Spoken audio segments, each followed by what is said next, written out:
నమస్తే, this is Seshadri, advocate, high court of AP on Telangana. ఈరోజు మన వీడియోలో డిస్కస్ చేసేటువంటి టాపిక్ ఏంటంటే everyone must learning about the rule of law. ప్రతి ఒక్కరూ చట్టం గురించి తెలుసుకోవాలి. ఎందుకంటే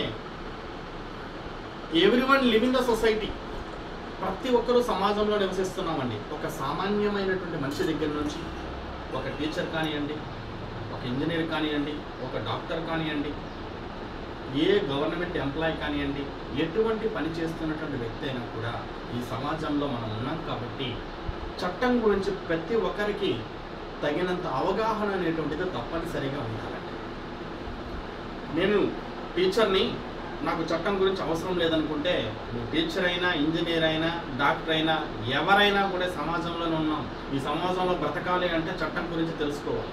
నేను కూడా టీచర్గా 4 సంవత్సరాలు పనిచేశానండి. తర్వాత 3 సంవత్సరాలు లెక్చరర్గా పనిచేశానండి. తర్వాత 3 సంవత్సరాలు MBA కాలేజీలో ప్రొఫెసర్గా పనిచేశాను. ఈరోజు నేను ఒక లాయర్ని. నా దగ్గరికి వచ్చే వాళ్ళకి చట్టం పైన అవగాహన కల్పిస్తూ ఉంటాను. క్లయింట్ల తరపున కోర్టులో వకాలతలు వేసి వాళ్ళ యొక్క సమస్యల పరిష్కారం కోసం ఫైట్ చేస్తూ ఉంటాను. ప్రతి ఒక్కరికి చట్టం కావాలి.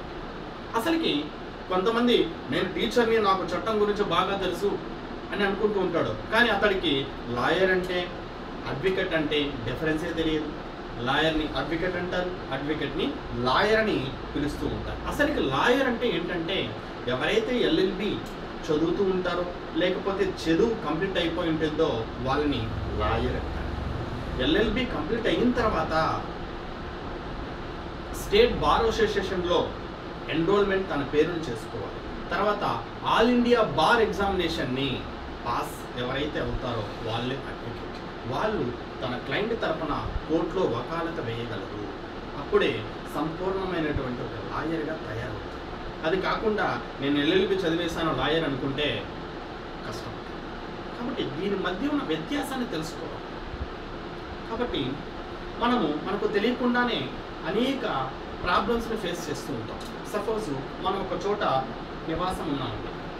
మన ఇంటి పక్కన వాళ్ళు కానీ, ఎదురింటి వాళ్ళు కానీ మన ఇంటి వైపు చెత్త తోసేయడము, మన ఇంటి వైపు వాళ్ళ ఇంట్లో కడిగిన నీళ్లు వచ్చేయడము, లేకపోతే మన వెహికల్స్ బయట పెట్టినప్పుడు వాటిపైన నీళ్లు పోయడము, కల్లాప చల్లడము, ఇలాంటివి చేస్తూ ఉంటాం. అంతేకాకుండా మన పర్మిషన్ లేకుండా మన ఇంట్లోకి నేరుగా వచ్చేయడము, మనం వెళ్తున్నప్పుడు మనం అడ్డగించడము, లేదా మన వెహికల్లో వెళ్తూ ఉంటాం, 2 వీలర్ కానీ కారులో కానీ, అకస్మాత్తుగా ఆపుతారు, మన కీస్ని లాక్కునేస్తారు.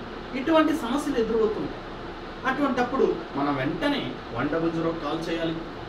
కాల్ చేసి వాళ్ళకి కంప్లైంట్ ఇవ్వాలి. కంప్లైంట్ ఇచ్చినప్పుడు పోలీస్ స్టేషన్లో తీసుకోకపోతే ఏం చేయాలి అంటే మనకి తెలిసినటువంటి అడ్వకేట్ని అప్రోచ్ అయ్యి ప్రైవేట్ కంప్లైంట్ని కోర్టులో వేసి వాళ్ళకి శిక్ష పడేలాగా, ఫైన్ పడేలాగా చేయవచ్చు. ఇవంతా తెలియాలంటే మనకంటూ చట్టం పైన అవగాహన ఉండాలి. సపోజ్ మనం రోడ్లో చూస్తూ ఉంటాం, ఆర్టీసీ బస్సు వెళ్తూ ఉంటుందండి. ఒక బస్సు కెపాసిటీ 50 మందిని ఎక్కించుకోవాలి. సీట్లు అంతే ఉంటాయి. కానీ 50 మంది పైపడి ఇంకా 50 మంది నిలబడుకొని ఉంటారు. అది చట్ట వ్యతిరేకమైనటువంటి కార్యక్రమం. ఎందుకంటే అన్ఎక్స్పెక్టెడ్గా వాహనానికి ప్రమాదం జరగచ్చు.